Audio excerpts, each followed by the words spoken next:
1592년 임진년 7월 8일 이 바다의 드넓은 날개가 펼쳐졌다. 거대한 학의 날개, 조선 수군의 학익진이었다. 그리고 이어진 조선 수군의 완벽한 승리.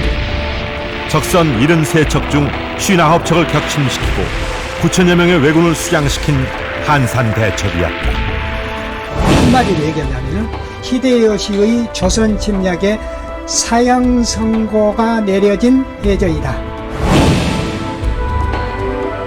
이순신과 조선 수군, 그들은 과연 어떻게 이겼을까? 이순신의 전투 보고서를 토대로 한산 대첩과 학익진을 철저하게 분석한다.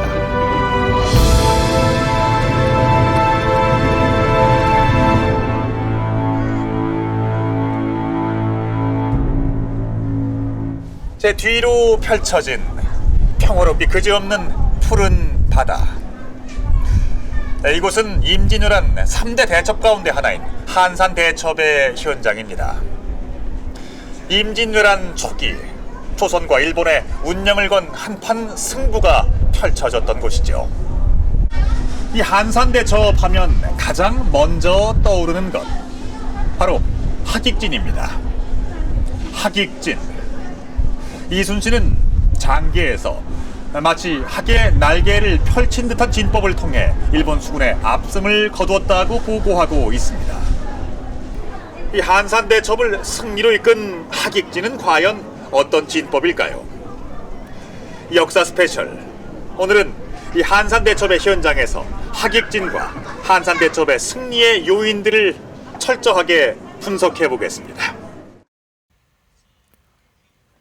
이순신은 무장으로서는 보기 드물게 많은 기록을 남겼다. 아산 현충사에 보관되고 있는 그의 기록물들. 전란일기인 난중일기를 비롯 왕에게 올린 장계들이 남아있다. 이들을 총망라, 정조 때 이충무공 전설을 편찬했다. 이들 중 견내량 파외병장은 한산대첩 보고서다. 장계는 이순신 함대가 당포에 도착한 것으로 시작된다. 이순신 함대는 여수를 떠나 3차 출전을 감행했던 것이다. 통영의 섬 미륵도에 있는 당포. 이곳은 한 달 전 2차 출전 당시 적을 대파한 적이 있는 의미 있는 곳이었다.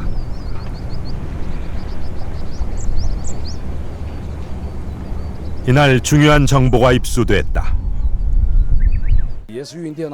미륵산으로 피해 있던 피난민이 결정적인 제보를 해온 것이다. 여기 다리 보이시죠? 예. 저기가 바로 견내량입니다. 예. 혹자는 견내량에서 보았지 여기서 보지 않았다고 이야기를 하는데 그날 동풍이 불었다고 나옵니다. 예. 동풍이 분 날은 날씨가 아주 맑습니다. 요즘도. 그때는 지금과 같이 공해가 없었기 때문에 더 맑았겠죠. 교각 셀 수 있겠습니까? 예, 지금도 교각 숫자가 하늘에 보이시죠? 예. 그래서 교각보다 더 큰 외적의 함선을 70척 왜 못 셉니까?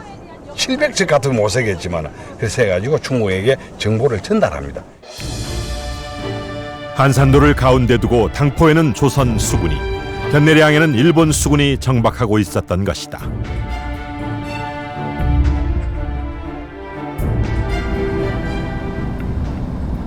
견내량은 통영과 거제 사이의 바닷길, 최소 폭 180m, 길이 4km의 좁은 물길이다.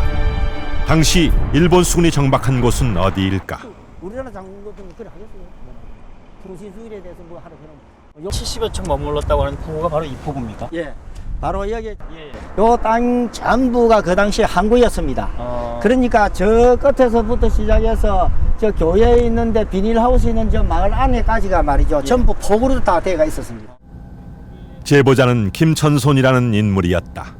조선 수군이 이제 그 김천선으로부터 그런 정보를 이제 그 획득한 시기가 그 저물 무렵, 해가 지어가지고 이제 저녁을 준비하는 이제 그런 시점이기 때문에 조선 수군이나 일본 수군 할 것 없이 이제 그 해상 활동을 안 하고 정박해 있는 상태입니다. 그래서 이제 그날 저녁에 이제 그런 그 작전 계획을 수립하게 되는 겁니다. 이순신은 즉각 경상우수사 원균, 전라우수사 이혁기와 작전회의를 열었다. 원균은 곧바로 견내량으로 쳐들어가자고 했다. 그러나 이순신의 생각은 달랐다. 정면 공격만 주장하는 원균. 이순신은 그런 원균을 향해 병법을 모른다고까지 했다. 전라 좌수사 이순신. 그는 병법에 능숙한 장수였다. 발포만호 시절 전라감사 손식이 병법에 대해 물었다. 이순신은 각종 진법을 그림을 그려가며 능숙히 대답해 전라감사가 감탄했을 정도였다.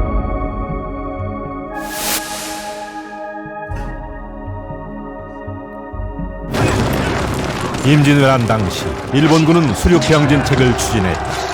육군의 진격에 맞춰 수군이 바다를 통해 보급을 하는 작전이었다. 그런데 이것이 막혔다. 뜻밖의 복병 이순신과 조선 수군이 있었던 것이다. 첫 해전 옥포부터 연이은 7차례 해전에서 일본군은 단 한 차례도 조선 수군을 이기지 못했다. 일본군의 해상 보급로가 막혀버린 것이다. 일본 수군의 연이은 패배. 도요토미가 특명을 내렸다.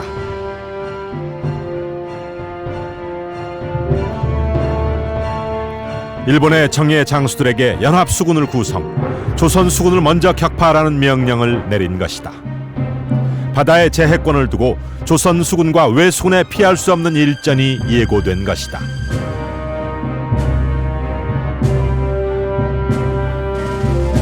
도요토미 특명으로 한양까지 진격했던 외장 와키자카 야스하루는 다시 남하해야 했다.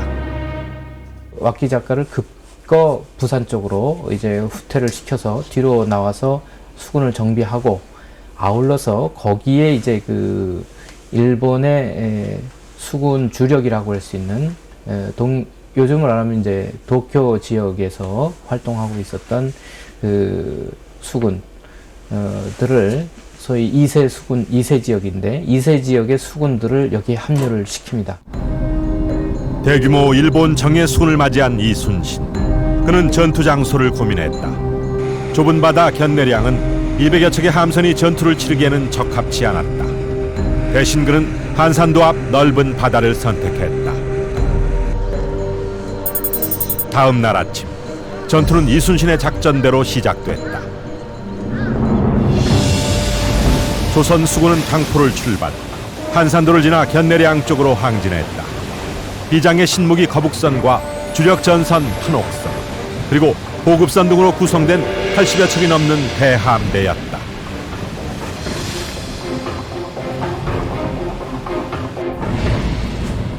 마침내 조선 수군은 적의 정탐선을 만났다. 이순신은 즉각 대여섯 척의 판옥선으로 이들을 뒤쫓게 했다. 한산대첩의 서막이 오른 것이다.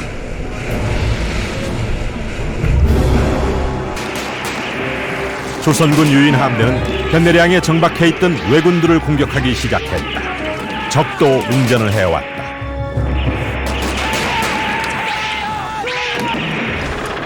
치열한 접전이 이어진 지 30여 분. 공격을 퍼붓던 조선 함대가 뱃머리를 돌려 물러나기 시작했다. 유인 작전이 시작된 것이다. 일본군은 말려들었다. 전 함대가 돛을 올리고 추격해왔다. 쫓고 쫓기는 추격전이 펼쳐졌다. 추격전은 30여리에 걸쳐 이루어졌다. 좁은 수로 견내량을 벗어나자 마침내 넓은 한산도 앞바다가 나타났다. 순간 조선 함대를 뒤쫓던 일본군은 경악했다. 수많은 조선 함대 본진이 그들 앞을 막아선 것이다. 하객진이었다. 조선 함대는 일본 함대를 완전히 에워쌌다.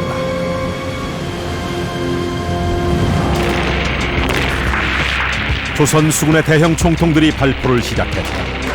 고위망에 갇힌 일본군은 조선의 총통 앞에 속수무책이었다. 이순신은 그 기세가 마치 폭풍 같고 우레 같았다고 보고했다.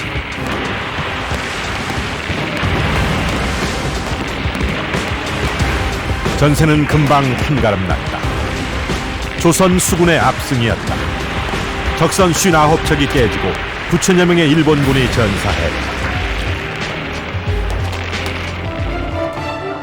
해질녘 전투는 완전히 끝이 났다. 임진왜란 발발 3개월, 수세에 몰렸던 조선이 왜군에게 가한 일대 반격이었다. 한산대첩, 이순신의 치밀한 전술과 하객진이라는 진법으로 일군 대승이었다. 일본 수군의 정예와 맞붙어 완벽한 승리를 거두었던 한산대첩. 이 한산대첩의 하이라이트는 역시 하객진이었습니다. 이순신은 학의 날개처럼 함대를 넓게 펼쳐 적을 포위해 외선을 괴멸시켰습니다. 자, 과연 이 하객진의 실체는 무엇이었으며 이순신은 왜 이 하객진을 선택했던 걸까요? 하객진은 어떤 진법이었을까? 전남 완도군의 고금도. 이곳은 정유재란 이후 이순신이 삼도 수군 통제영으로 삼았던 곳이다. 이순신을 모시는 사당 충무사. 펼쳐봐 주시죠. 이곳에는 조선 수군의 진법을 그린 전진도첩이 보관돼 있다. 전라 우수영 전진도첩. 각종 진법이 그림으로 남아 있다.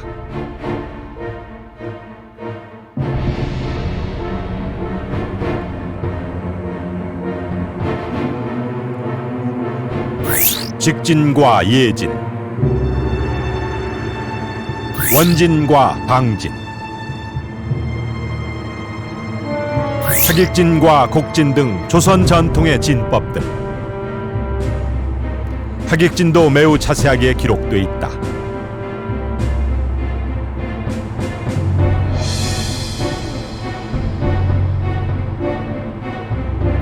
우선봉 거북선,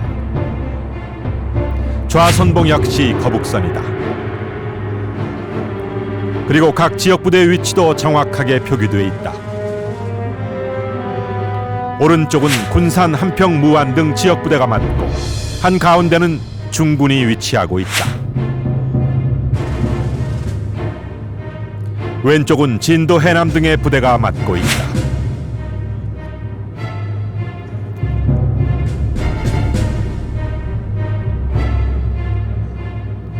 이들 뒤에 좌우 호위함을 거느린 대장선이 위치하고 있다. 그런데 우수영 전진도첩의 하객진은 임진왜란 150여 년 후의 기록이다. 그렇다면 조선 초기의 진법은 하객진을 어떻게 기록하고 있을까?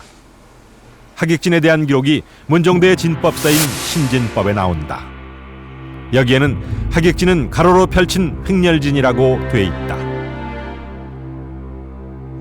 또 신진법은 하객진을 기장의 형세로 표현하고 있다. 기장이 무엇일까?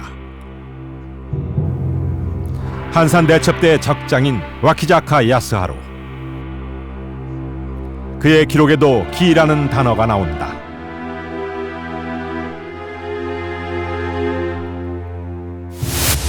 조선 함대가 기 모양으로 자신들을 에워쌌다는 것이다. 그림과 기록이 전하는 기장, 그것은 바로 곡식을 까부르는 키, 즉 하객진은 U자 형태의 진법이었던 것이다. 그렇다면 하객진을 펼치기 위한 조건은 무엇일까?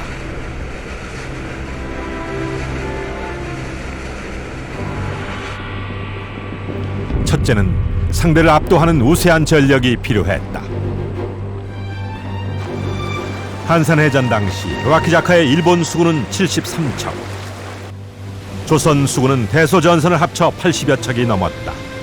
적을 완전히 에워쌀 수 있는 전력이었다.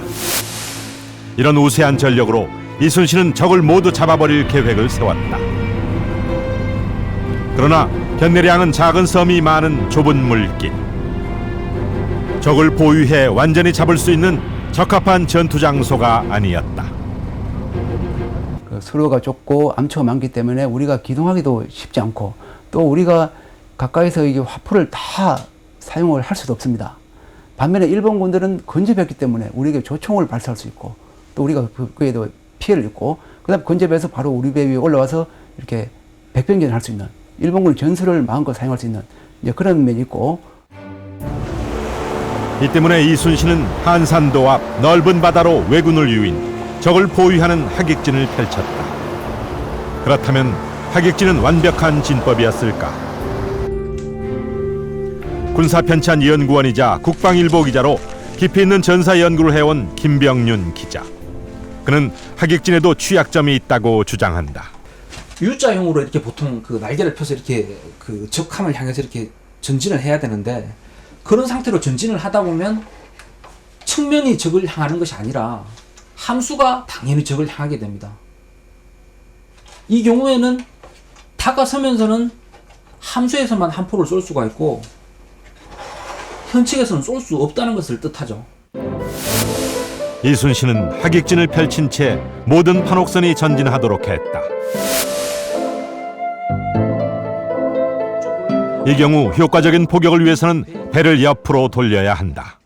사격을 하고 나서 다시 적을 향해서 가려면 배를 다시 돌려야 됩니다. 아니면 적하고 반대 90도 방향으로 배가 이동을 하는 거죠. 그러니까 기동과 공격을 유기적으로 결합하기에 다소 어려움이 있다고 할 수 있습니다. 조선 판옥선의 주력 무기였던 조선 총통. 그 특성과 약점은 무엇일까?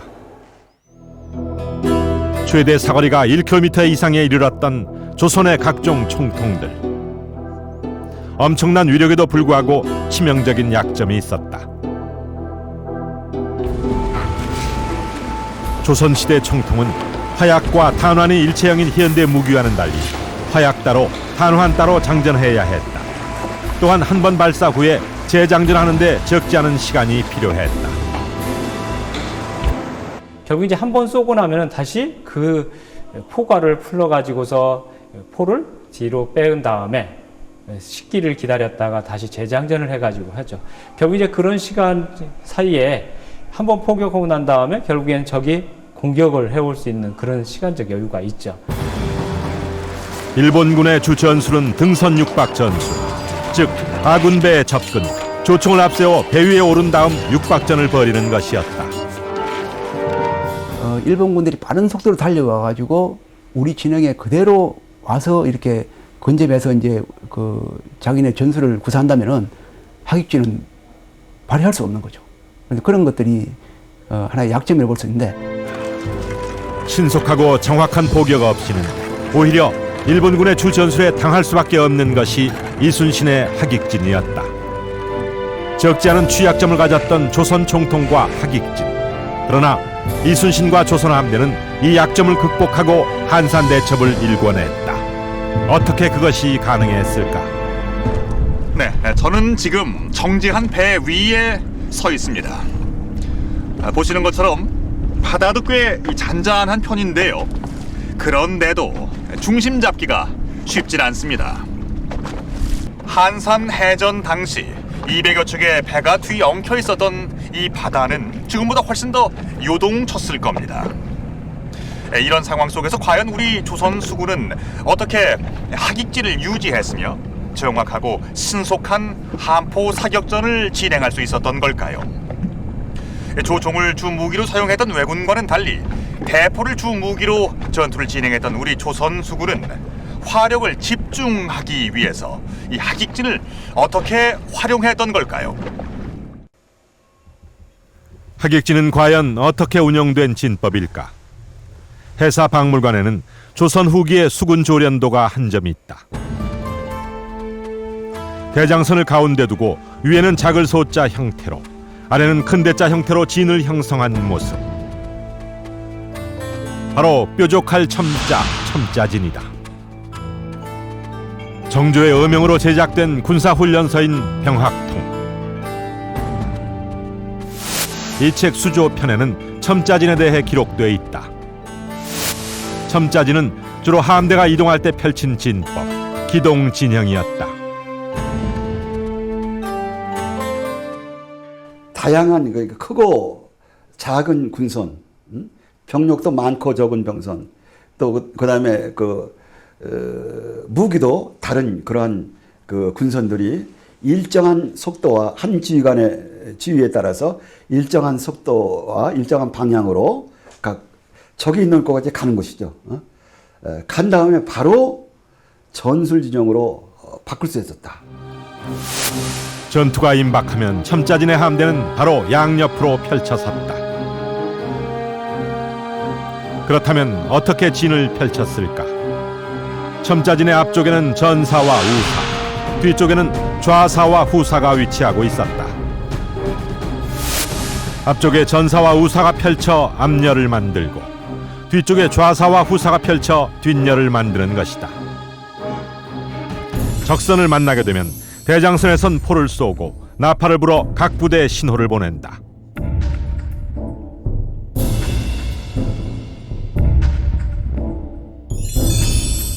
이러한 대장선의 신호에 따라 각 부대는 첨자진에서 횡렬진인 하객진으로 진영을 변형한다는 것이다.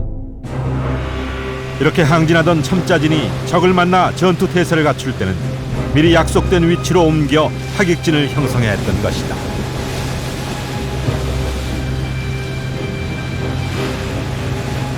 이열의 횡렬 하객진으로 전환한 것에는 특별한 이유가 있다. 이들이 교대로 선회하며 함포 사격을 했다.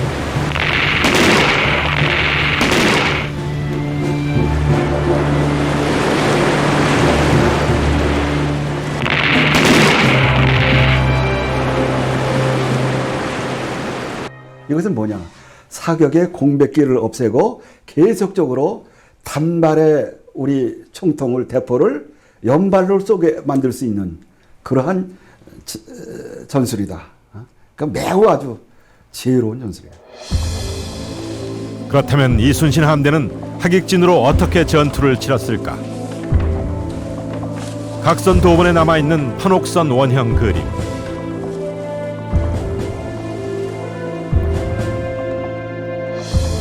조선 수군의 주력 함선인 판옥선은 날렵한 모양이 아니라 직사각형에 가깝다. 왜 이런 모양이었을까?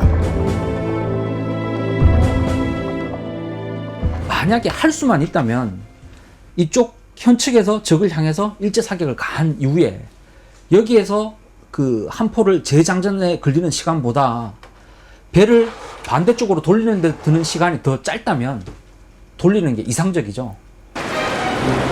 재장전을 하는 시간 동안 배를 선회하는 것은 조선 수군의 공식 전투 지침이었다.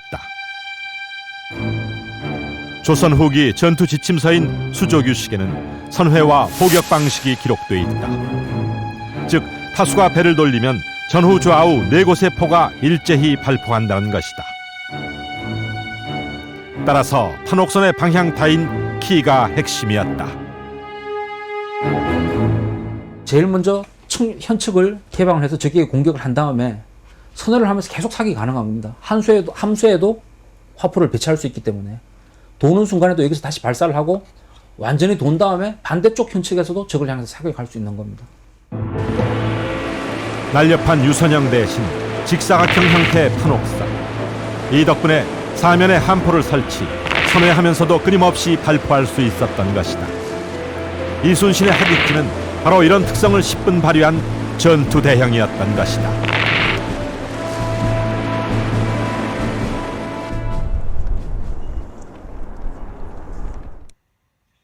그렇다면 실제로 전투에 사용된 총통의 성능은 어땠을까? 파손된 지자 총통이 조선 총통 성능의 한계를 말해주고 있다. 이제 많은 양의 화약이 안에서 폭발을 하기 때문에 일단 뜨거워게 달구어질 것이고, 그것을 무리하게 이제 연속적으로 사용했을 경우에는 파괴돼 가지고서 사용되지 못하는 그런 사례가 나타날 가능성은 충분히 있다라고 생각이 됩니다. 그런 의미에서는 뭐 교대로 사용을 해 가지고서 아무래도 그런 무리를 좀 최소화하는 그런 방식도 이루어졌을 거라 생각됩니다. 그렇다면 이순신은 이런 총통의 한계를 어떻게 극복했을까? 도면을 직접 제작, 판옥선을 복원한 전문가를 찾았다. 비결은 바로 판옥선에 있었다. 폭 14m, 길이 30여 미터의 판옥선을 10분의 1 크기로 축소한 모형. 제작자는 판옥선 밑바닥을 주목했다. 헐스라고 그러는데 배가 물속으로 가라앉는 깊이가 낮아요. 비교적 낮다고 하는 이제 수장보다는. 그렇기 때문에 평저선은 그러한 헐스가 낮으면서 운행하기가 조금 쉽죠. 평저선의 판옥선은 선회가 쉬웠다. 이는 하객진을 구사하는 데 결정적인 요인이 됐다. 일본 장수였던 와키자카 야스하루도 당시 조선 함대의 선회를 기록으로 남기고 있다. 조선 함대가 일제히 방향을 바꿨다는 것이다. 이순신은 판옥선의 장점을 살려 결정적인 순간에 배를 돌린 것이다. 그런 다음 포격과 선회, 다시 포격을 반복하며 적선을 정밀하게 타격했다. 압승의 비결이었다. 조선 판옥선에 대한 일본군의 평가가 선조실록에 남아있다. 그들은 조선 판옥선과 싸우기 어렵다고 했다. 배가 높아 붙잡고 오르기 어려우며 대포 또한 무섭다고 일본군은 평가했다.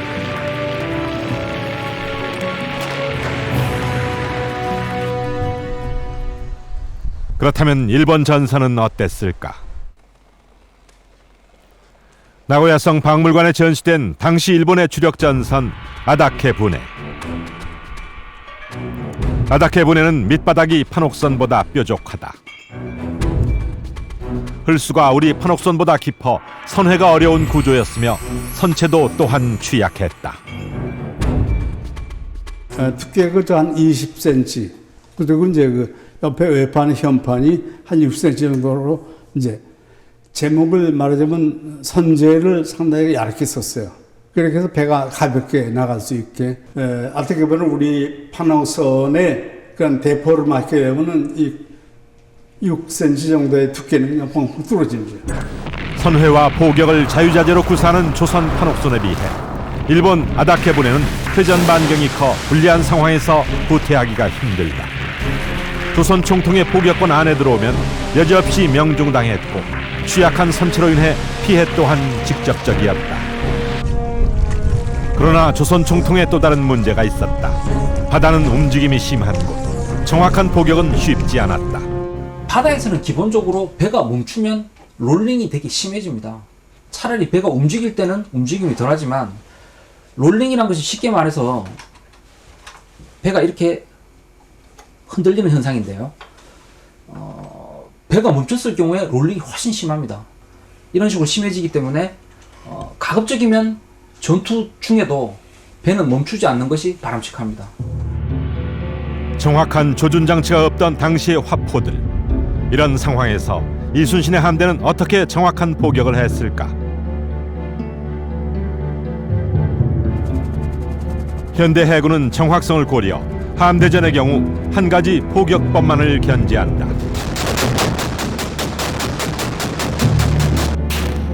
장애물이 없는 바다의 특성을 살려 직사포 포격을 구사하는 것이다.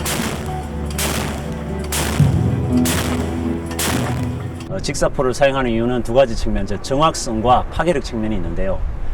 곡사포는 그 직사포에 비해 사거리는 길지만은 탄착점을 확인하고 사격 오차를 계산해서 지속적으로 재조준을 해야 된다는 단점이 있습니다.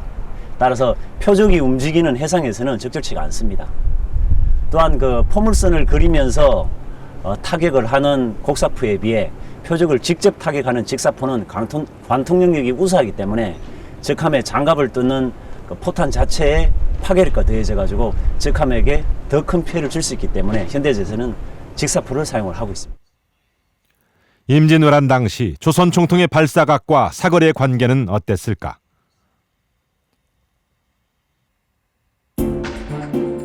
천자 총통과 대장군전의 발사와 유효 사거리를 분석한 한 논문에 따르면 5도 각도로 발사하면 사거리는 152m, 10도로 발사하면 289m, 5도 각도 차이에 137m의 차이가 났다. 5도 각도 발사에 롤링 5도가 더해지면 사거리 편차가 137m에 이를 수 있다. 가까이서 쏴야 정확한 포격이 가능하다는 결론이다.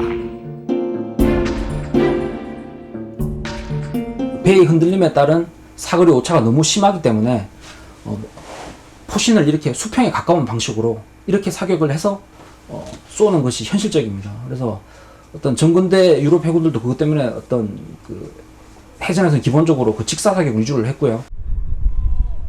그렇다면 조선 수군도 직사 포격을 했을까? 해사 박물관에 보관돼 있는 다양한 수군 관련 기록들. 조선 후기 수군들의 훈련 방식을 기록한 이 규범들은 조선 수군의 훈련과 전투 방식을 알 수 있는 소중한 자료다.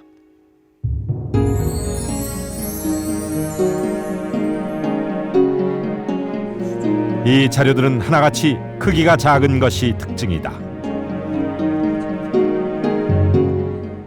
현장에서 사용할 수 있도록 요즘 뭐라 말하면 이제 수첩식으로 이렇게 만들어서 작게 만든 현장용 그 지침서라고 할 수 있습니다.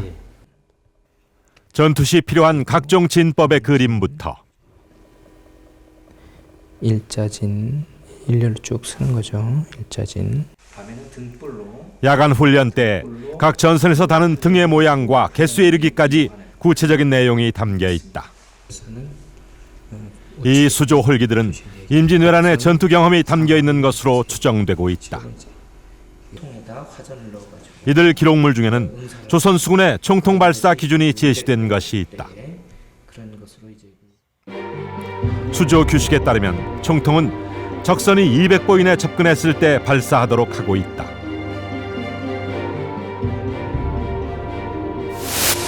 (200보) 이내 근접 포격, 그것은 직사 포격이었다. 활은 30보 이내에서 발사하도록 규정하고 있다. 적을 보유한 이순신은 가까운 거리로 근접해 강력한 직사 포격으로 적선을 격파한 것이다.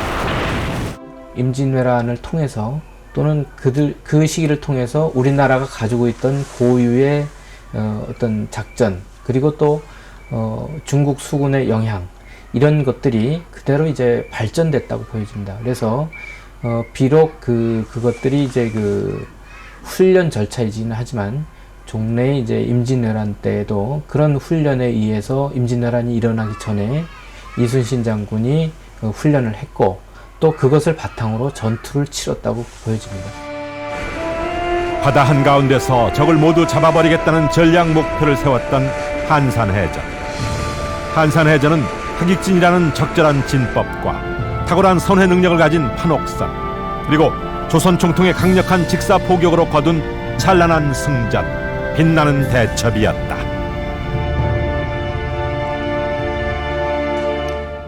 임진왜란은 외침으로 인한 우리 역사상 최대의 위기였습니다. 이 나라와 역사 자체가 송두리째 사라져버릴 위기에 처했던 것이죠. 바로 그때 이 바다가 있었고 이곳 한산도 앞바다에서 이순신의 빛나는 승리가 있었습니다. 임진왜란 3대 대첩 중에서도 이 한산대첩이 갖는 의미는 남다른 데가 있습니다. 이 한산대첩으로 발발 3개월이 지난 임진왜란은 새로운 전환점을 맞게 됩니다. 한산대첩은 임진왜란의 일대 전환점이 됐다. 지금 이제 일본은 전쟁 목표를 수정할 수밖에 없었다. 팽팽한 평지가 되어 있는 제일 정상입니다. 예. 바로 이거요? 예, 여기가 바로 정상입니다. 수목이 너무나 우거져가지고 4~5년 전만 그 직접적인 증거 중에 하나가 바로 이곳 거제의 장문포 외성이다. 전체적인 역사를 보면은 이곳은 조선 수군의 한산대첩 직후 일본 군들이 쌓은 외성이다. 성벽은 급하게 쌓은 흔적이 역력하다. 바로 이쪽은 부산입니다. 요 조금만 간 부산이거든요. 그리고 이쪽에는 진해입니다. 이쪽은 마산이거든요. 그 다음 이쪽은 고성입니다. 그리고 이쪽 바로 가면은 통영이거든요. 그러면 통영이나 고성이나 부산이나 마산, 진해의 길목입니다. 장문포 외성. 이 성은 한산해전으로 제해권과 해상 수송로를 잃은 도요토미의 고육지책이었다.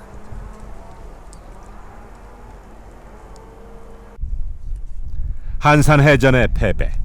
이 패전은 이순신에게 당한 다른 패전과는 사뭇 다른 것이었다. 일본 최정예 수군이 속절없이 당한 충격적인 패배. 도요토미는 고뇌 어린 결단을 내렸다. 해전 금지령이 그것이었다. 도요토미는 거제에 성을 쌓고 농성을 하라는 명령을 내렸다. 개전 초기 일본 육군은 중로, 좌로, 우로 세 경로를 통해 화죽지세로 북상, 멀리 함경도까지 진출했다.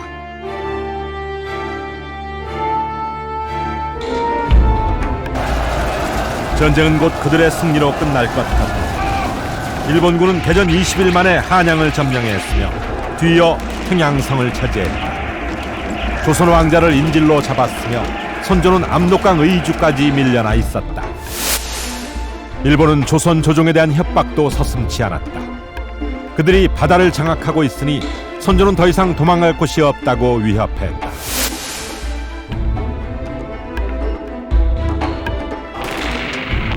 그러나 이순신의 한산 대첩이 있었다. 이 대첩으로 일본의 야욕은 여지없이 꺾이고 말았다.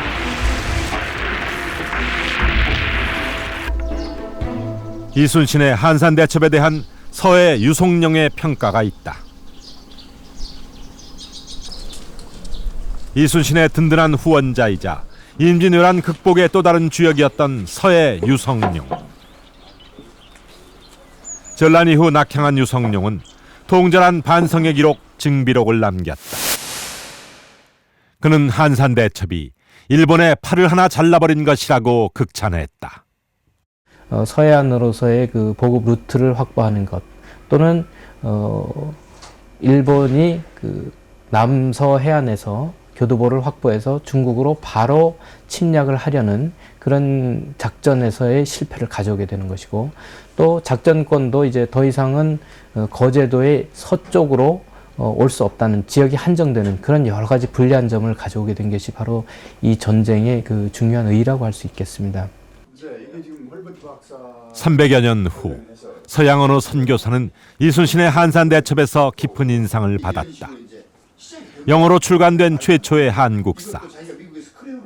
이 책을 자기가 15년간 공부해서 또 연구해서 탐구해서 이 책을 출간했다고 그렇게 스스로 말씀하셨어요. 그래서 한국 역사에 대해서는 당시로 보면은 어느 누구보다도 한국 역사를 포괄적으로 가장 많이 알고 계시는 분 중에 한 분이었죠.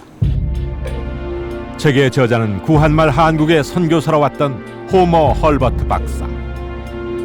유일한 영어본인 그의 한국사 책은 서양인들에게 큰 영향을 끼쳤다. 그는 한산 대첩을 일본의 침략에 대한 사형 선고라고 표현했다.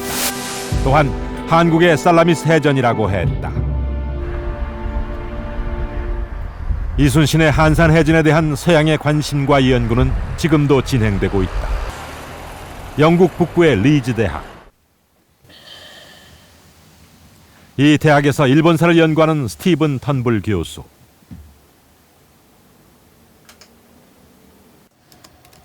임진왜란과 이순신을 연구하는 그가 특별히 강의에 활용하는 책이 있다. 이순신의 난중일기와 더불어 1920년대 영국 해군 제독 발라드가 쓴 책이 그것이다. When Ballard's book was published, it had an enormous influence, simply because few people had realized the great military naval tradition of East Asia. And I think that was, from then on, nobody could ignore it. Obviously, with the Second World War, nobody did ignore it. And I think that, in the sense that Ballard is a pioneer in drawing our attention to what the potential of East Asia is as a great naval power. 주로 해양과 일본 정치사와의 관계를 다룬 이 책에서 저자 발라드는 특별히 이순신에 대해서 기술하고 있다. 이순신은 넬슨과 같은 인물이며 전술의 천재로 역사상 가장 위대한 인물 중 하나라는 것이다. 또한 한산 대첩은 세계 해전사의 길이 남을 승리라고 극찬하고 있다. And so essentially what he was doing was wearing down the fighting capacity of the Japanese ships from a distance, keeping them away and ensuring that if any of them did get close enough, they no longer had the fighting men on board. So it was a very sensible assessment of the relative strengths of the two fleets, coupled, of course, with a great deal of local knowledge. A wonderful combination of strategy and tactics. And that's why I think Ballard and everyone since has so admired him. 한산 대첩 이후 한산도에는 3도 수군 통제영이 설치됐다.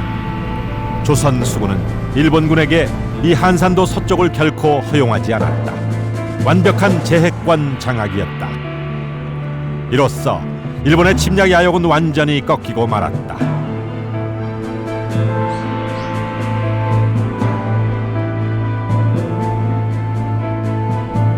1592년 7월 8일 거대한 학이 날개를 펼쳤던 한산도 앞바다. 이곳이 바로 나라와 백성과 역사를 지켜낸 바로 그곳이었다.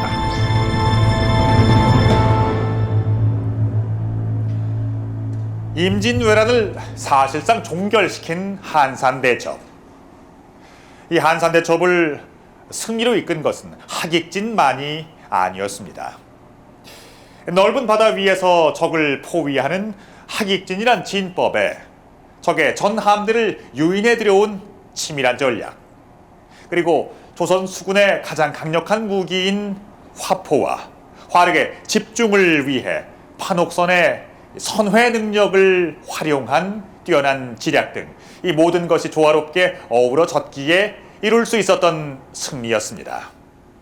또한 이 바다마저 적에게 내줄 수는 없다는 이순신과 조선 수군의 필승의 정신이 있었기에 가능한 승리였습니다.